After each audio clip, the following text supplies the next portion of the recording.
Good morning students. हम chapter number 10 कर रहे थे NIOS साइंस का। इसमें गति के तीनों नियम हम कर चुके हैं। उसके आगे है संवेग संरक्षण का नियम। संवेग संरक्षण का क्या मतलब है? संरक्षण का मतलब होता है रक्षा करना, और संवेग संरक्षण का क्या मतलब हो गया फिर? संवेग की रक्षा करना। संवेग संरक्षण कैसे होगी वही रक्षा? संवेग की रक्षा करना। कोई वस्तु है, मान लिया ये वस्तु है, इसका अपना कोई द्रव्यमान है m1 और उसकी कोई अपनी स्पीड है u1, ठीक है। ये कोई दूसरी वस्तु है, इसका अपना द्रव्यमान है m2 और इसकी अपना वेग है u2, ठीक है। तो ये वस्तु आपस में इधर आ रही थी, या कोई भी एग्जांपल ले सकते हैं। हम मान लिया कि ये वस्तु आपस में एक दूसरे की तरफ आ रही थी और ये आपस में टकरा गई, ठीक है। तो टकराने से पहले इनका द्रव्यमान हमें पता है, ये m1 u1 plus m2 u2 टकरा गई। आपस में टकराने के बाद मान लिया इसकी स्पीड हो गई v1 और इसकी जो वेग है वो हो गया v2, ठीक है। तो ये m1 v1 plus m2 v2 ये हमेशा बराबर रहेंगे। मतलब टकराने से पहले जो संवेग होगा और टकराने के बाद जो संवेग होगा वस्तु का, वो हमेशा बराबर रहेंगे। द्रव्यमान पे तो कोई फ़र्क ही नहीं पड़ना, क्योंकि द्रव्यमान तो क्या होता है, किसी वस्तु के अंदर निहित पदार्थ की मात्रा होती है। जैसे हमारे अंदर, मैं जब भी करवाती हूँ हर बार बताती हूँ कि द्रव्यमान क्या है। जैसे अगर द्रव्यमान की बात करें तो हमारे शरीर के अंदर जो हड्डी मांस वगैरह हैं, मसल्स वगैरह हैं, वो सारा वो हमारा द्रव्यमान है। अगर हम किसी से टकराते तो ऐसा थोड़ी ना टकराते ही हमारा कोई हाथ कम हो जाएगा, ठीक है। तो द्रव्यमान उतना ही रहेगा, टकराने से उस पर कोई फ़र्क नहीं पड़ेगा। द्रव्यमान वही रहेगा जितना था, ठीक है। जो चेंजेस आते हैं वो स्पीड में आते हैं। जैसे दो बच्चे भागे भागे आ रहे हैं आपस में एक दूसरे की तरफ और एकदम से टकरा गए, टकराने की वजह से चलो मान लिया वो गिर भी गए, तो उनकी स्पीड बदलती है, ना कि उनका द्रव्यमान बदलता है, ठीक है। तो टकराने से पहले और टकराने के बाद जो वस्तु का संवेग है वो हमेशा बराबर रहता है। इसी को हम संवेग संरक्षण का नियम कहते हैं। इसके कोई और उदाहरण लेना चाहे तो जैसे बंदूक से हम गोली चलाते हैं, तो जैसे बंदूक के अंदर वो गोली थी तो उनका द्रव्यमान, मान लिया बंदूक का द्रव्यमान है m1 ऐसे ही, और गोली का द्रव्यमान मान लिया हमने m2, m1 m2, ठीक है।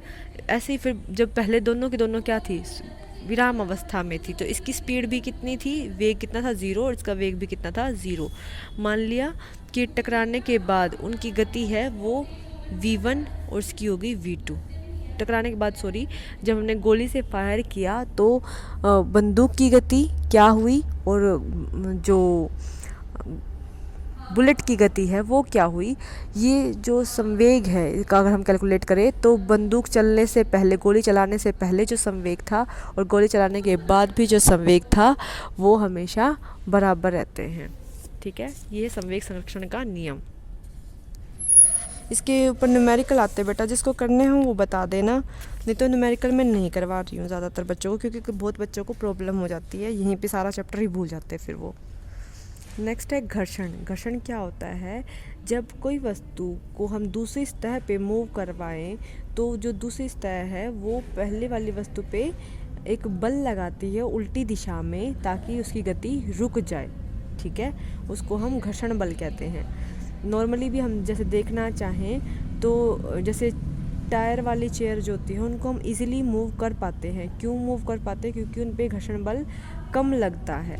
ये भी हम पढ़ेंगे आगे कि घर्षण बल को कम या ज़्यादा कैसे कर सकते हैं। जैसे कोई टेबल वगैरह है उसको सरकारने के लिए चले हम, तो हमें बल लगाना पड़ता है उस पर। क्यों लगाना पड़ता है बल?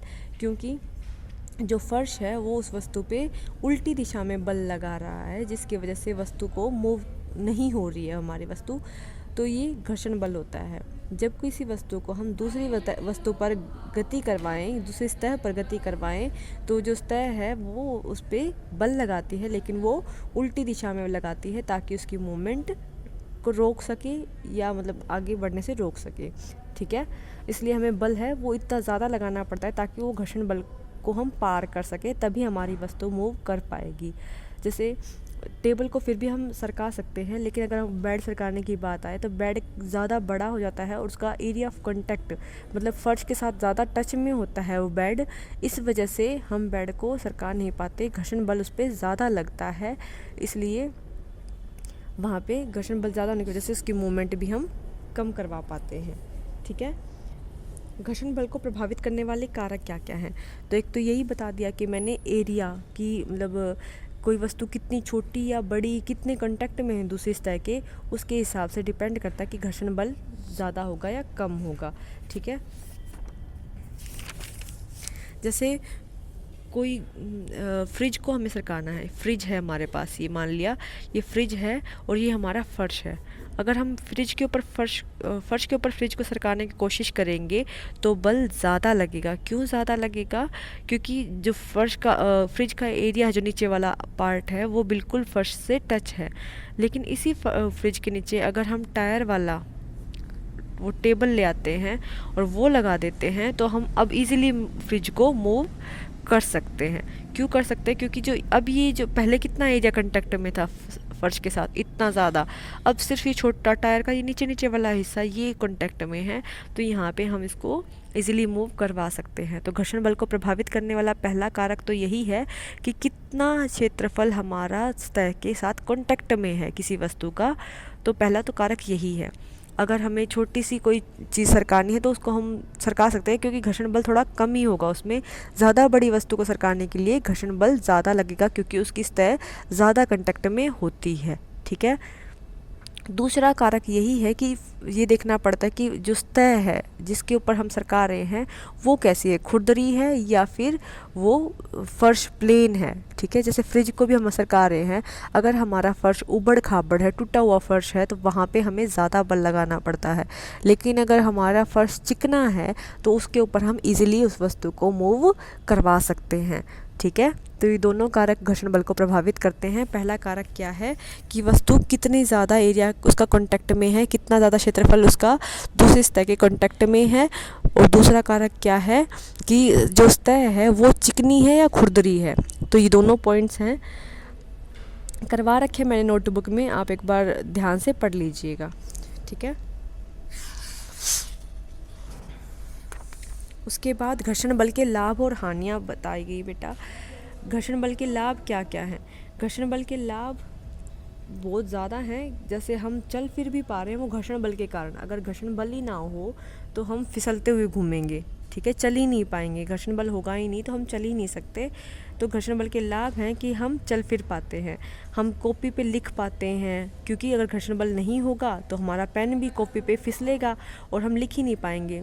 चौक से हम ब्लैक बोर्ड पे लिख पाते हैं, या हम घरों का निर्माण कर पाते हैं। अगर ईंट पे ईंट फिसलेगी तो भी कहाँ हम उसको घर बना पाएंगे। ठीक है, तो घर्षण बल से हम बहुत सारे हमारे फ़ायदे भी हैं कि जो घर्षण बल के कारण ही हम चल फिर पाते हैं, हम लिख पाते हैं चौक से या फिर पेन से, पेंसिल से हम लिख पाते हैं, या फिर अपना घर बना पाते हैं। ये किस वजह से पॉसिबल है? घर्षण बल के कारण ही पॉसिबल है। हम दीवार में कील लगा पाते हैं। क्यों लगा पाते हैं? क्योंकि घर्षण बल है। अगर घर्षण बल नहीं होगा तो कील फिसल जाएगी और वो दीवार में भी लगेगी ही नहीं। ठीक है, तो ये कुछ एग्जाम्पल हैं घर्षण बल के फ़ायदे हैं। और घर्षण बल की हानियाँ क्या क्या हैं, नुकसान क्या हैं? नुकसान क्या है बेटा कि घर्षण बल के कारण हमारी कुछ ऊर्जा तो उस घर्षण बल को कम करने में ही निकल जाती है। घर्षण बल क्या है? उल्टी दिशा में लगता है, वो वस्तु की गति को रोकता है। अगर हमें किसी वस्तु पे हम धक्का लगा रहे हैं और हम चाहते हैं वो गतिशील अवस्था में या उसको फिसलाना चाहते हैं किसी दूसरी सतह पे, तो आधी एनर्जी तो हमारी इसी में लग जाती है कि जिससे घर्षण बल कम हो। अगर घर्षण बल जितना ज़्यादा लग रहा है उतनी एनर्जी हम नहीं लगा पाते तो वस्तु हिलेगी ही नहीं। ठीक है, तो पहला पॉइंट तो यही है कि हानियों में क्या है कि हमारी आधी ऊर्जा तो घर्षण बल को कम करने में ही निकल जाती है। ठीक है, थोड़ी ऊर्जा रहती है वो हमारी वस्तु को मूव कराने के काम आती है। दूसरी क्या है, हम चल फिर तो पाते हैं लेकिन हमारे जूते जो नीचे से ख़राब हो जाते हैं, वो किस लिए ख़राब हो जाते हैं? क्योंकि घर्षण बल उसको मतलब हमारी मूवमेंट को रोकना चाहता था, इस वजह से हमारे जूते हैं वो नीचे से ख़राब हो जाते हैं। ऐसे मशीनी पुर्जे भी क्या हैं, घर्षण बल के कारण टूट फूट जाते हैं, तो वो भी इसके घर्षण बल के नुकसान हैं। ठीक है, तो हम घर्षण बल को बढ़ाते कैसे हैं, लाभ है जहाँ पे हमें चाहिए है घर्षण बल, वहाँ पे हम घर्षण बल को बढ़ाने के काम भी करते हैं। कैसे बढ़ाते हैं, जैसे हम अपने जूतों में भी नीचे देखते हैं, नीचे का डिज़ाइन थोड़ा ना कोई देखता है, फिर भी जूतों में नीचे की तरफ कुछ एक डिज़ाइन सा बना होता है। वो क्यों बना होता है, ताकि घर्षण बल बढ़े और हमें चलने में आसानी हो, हम फिसले ना। जो आप देखते होगे, आप हील्स वगैरह पहनते हो शादियों में, उसमें वो नीचे वाली सतह होती है वो बहुत फिसलन वाली होती है। इस वजह से हम बार बार फिसल के गिरते रहते हैं, क्योंकि उससे फिर घर्षण बल नहीं रह पाता, कम हो जाता। चिकनी सतह होगी तो घर्षण बल कम होगा ना, इसलिए तो हम फिसलते हैं। जूतों के नीचे जो खांचेदार बनाए जाते हैं वो इसीलिए बनाए जाते हैं ताकि हमारा घर्षण बल बढ़ सके और हम आराम से चल सकें। ऐसे हमारे जो गाड़ियां हैं उनके टायर वगैरह में भी हम ऐसे ही खांचेदार बनाते हैं। बड़े बड़े टायर देखते होगे आप ट्रक वगैरह के, तो वो इसीलिए कि घर्षण बल बढ़ सके और उनको चलने में आसानी हो, फिसले ना, पकड़ ज़्यादा अच्छी बन सके। ठीक है। ब्रेक का काम भी घर्षण बल के कारण ही पॉसिबल हो पाता है। और नुकसान होता है तो हम उसको कम कैसे करते हैं। घर्षण बल के नुकसान भी तो है ना, हमारे जूते ख़राब हो जाते हैं, मशीनी पुर्जे हैं वो ख़राब हो जाते हैं, कुछ ऊष्मा हमारी नष्ट हो जाती है। तो उसमें हम क्या करते हैं, उसमें हम बॉल बेयरिंग लगा देते हैं घर्षण बल को कम करने के लिए। तो जैसे आपने देखा भी होगा कुछ मशीनों में गोलियां, राउंड राउंड बॉल, छोटी छोटी बॉल सी लगी होती हैं, वो इसीलिए लगी होती है ताकि घर्षण बल कम हो और उसमें टूट फूट ना हो। और जैसे ये हमने देखे हैं जूते भी जिनके नीचे टायर लगे होते हैं, ये भी घर्षण बल को कम करने के लिए होते हैं। टायर लगाने से घर्षण बल, वो एरिया ऑफ कांटेक्ट हमारा कम हो जाता है, जिसकी वजह से हम फिसलने शुरू हो जाते हैं और घर्षण बल हमारा कम हो जाता है। ठीक है। इस चैप्टर का लास्ट टॉपिक है बेटा प्रणोद और दाब। दाब होता क्या है, किसी वस्तु पर लगने वाला बल और वो कितने क्षेत्रफल पर लग रहा है उसको हम दाब कहते हैं। दाब क्या होता है, बल बटा क्षेत्रफल। ठीक है। दाब होता है बल बटा क्षेत्रफल, कि किसी वस्तु पे हम बल लगा रहे हैं, वो वस्तु के कितने एरिया पे हम बल लगा रहे हैं, उनका आपस में रेशो है, उसको हम दाब कहते हैं। ठीक है। अब इसमें एक क्वेश्चन ऐसे आता है कि क्षेत्रफल आपको यहाँ से दिख रहा है, क्षेत्रफल नीचे की तरफ है, नीचे की तरफ होता है तो मतलब इसका और इसका उल्टा रिलेशन होता है। दाब का और क्षेत्रफल का उल्टा रिलेशन। अगर दाब बढ़ेगा, अगर क्षेत्रफल बढ़ेगा तो दाब घटेगा, अगर क्षेत्रफल घटेगा तो दाब बढ़ेगा, जिसके व्युत्क्रमानुपाती होता है। अगर क्षेत्रफल घटेगा तो दाब वो बढ़ेगा, और अगर क्षेत्रफल बढ़ेगा तो जो दाब है वो कम होगा। इनका उल्टा रिलेशन होता है। तो इसके कुछ एग्जाम्पल पूछ लेता है कि कोई एग्जाम्पल बताओ जहाँ पे हम क्षेत्रफल को बढ़ाते हैं और दाब को कम करते हैं। तो पहला एग्जाम्पल ही क्या है बेटा, पहला एग्जाम्पल आप स्कूल बैग देखो अपना। स्कूल बैग देखोगे तो उसमें जो आप कंधे पे अपना टांगते हो स्कूल बैग को, वो हिस्सा चौड़ा बनाया जाता है। क्यों बनाया जाता है चौड़ा, वो इसलिए चौड़ा बनाया जाता है क्योंकि अगर उसको हम बहुत पतली रस्सी बांध दें तो हमारे कंधे पे ज़्यादा बल लगेगा बैग के वेट का, जिसकी वजह से हमारे कंधे पे निशान वगैरह पड़ सकते हैं। अगर उसको हम चौड़ा बनाते हैं तो बल थोड़ा सा कम लगेगा, दाब थोड़ा कम लगेगा। ठीक है। तो क्षेत्रफल यहाँ पे बैग की जो स्ट्रिप्स हैं उनको चौड़ा बनाया जाता है, बैग की स्ट्रिप्स को, ताकि हमारा जो दाब है वो कम लगे। ठीक है। दूसरा एग्जाम्पल क्या है, आप अपनी बाल्टी वगैरह देखो तो बाल्टी में जो पकड़ने वाला हिस्सा होता है, जैसे ये हमारा बाल्टी है कोई, तो बाल्टी का जहाँ से हम पकड़ते हैं ये वाला हिस्सा थोड़ा सा यहाँ पे रबड़ लगा होता है, थोड़ा मोटा होता है कंपैरेटिवली इनके। क्यों मोटा बनाया जाता है, ताकि यहाँ से पकड़ेंगे, मोटा होगा तो यहाँ पे क्षेत्रफल बढ़ा हुआ है, क्षेत्रफल बढ़ा हुआ है तो दाब कम होगा। अगर यहाँ पे भी बहुत पतला होगा तो हमारे हाथ में से उसके निशान पड़ जाएंगे, बहुत पतली अगर बाल्टी को पकड़ने वाला हिस्सा होगा तो। इसलिए यहाँ बीच वाला हिस्सा है वो थोड़ा चौड़ा बनाया जाता है ताकि क्षेत्रफल बढ़े, और क्षेत्रफल बढ़ने की वजह से दाब है वो कम हो जाए। ठीक है। तीसरा एग्जाम्पल क्या है, जैसे आप देखते होगे अपने घर पे भी देखते होगे या फिर कूली वगैरह को देखते होगे, वो सामान उठाने से पहले क्या करते हैं, अपने सिर पे एक मोटा सा कपड़ा लगा लेते हैं। वो मोटा कपड़ा क्यों लगाते हैं, ताकि क्षेत्रफल बढ़े और जिसकी वजह से दाब कम हो, सामान जो उन्होंने सिर पे उठा रखा है उसका दाब कम लगे। अगर वो कपड़ा नहीं रखेंगे तो सामान का दाब ज़्यादा लगेगा सिर पे, जिसकी वजह से उनको ज़्यादा बल ज़्यादा लगेगा, जिसकी वजह से उनको दाब ज़्यादा महसूस होगा। ठीक है, एक ये तो थे क्षेत्रफल बढ़ाकर दाब कम करना। ठीक है, क्षेत्रफल बढ़ाना और दाब है उसको कम करना, ये इसके उदाहरण थे। ठीक है, अब दूसरा पॉइंट है, ये इसको क्या बोल देते हैं, ये है, इसमें क्या करेंगे हम, क्षेत्रफल को घटाएंगे और दाब को बढ़ाना चाहते हैं। तो ऐसे कौन से उदाहरण होंगे, आप अपने पेन की नोक को ही देखिए।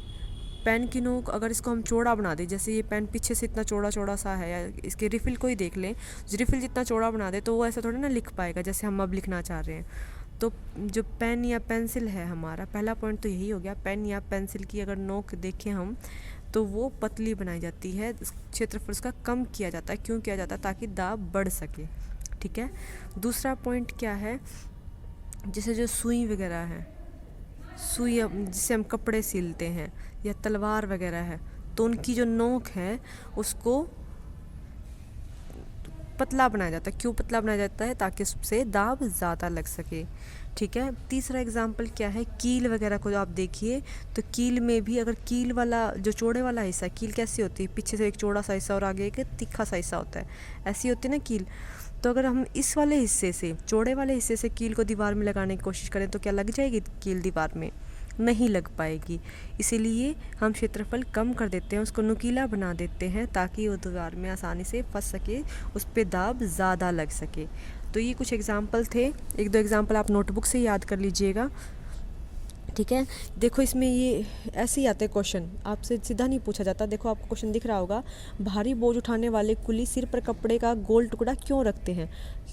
क्यों रखते हैं, ताकि क्षेत्रफल बढ़े और जिससे दाब कम लगे।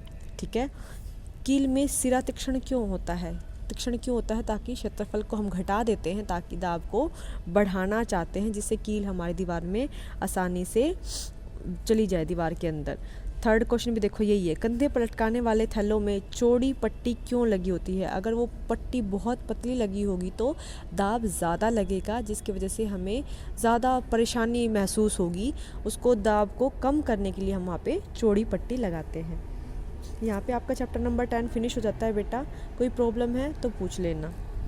दाब को हम मापते किस में है, ये क्वेश्चन एक रह गया। दाब को हम पास्कल में मापते हैं। इसकी खोज इन्होंने ब्लेस पास्कल ने करी थी, इस वजह से इसकी यूनिट भी है वो पास्कल में है। ठीक है, दाब को हम पास्कल में मापते हैं। या फिर इसकी दूसरी यूनिट भी होती है न्यूटन मीटर -2, न्यूटन पर मीटर स्क्वायर भी बोलते हैं उसको, या फिर उसको सिंपली पास्कल भी बोलते हैं। ठीक है, चैप्टर नंबर 10 आपका यहाँ पे ख़त्म हो जाता है बेटा। कोई प्रॉब्लम है तो पूछ लेना।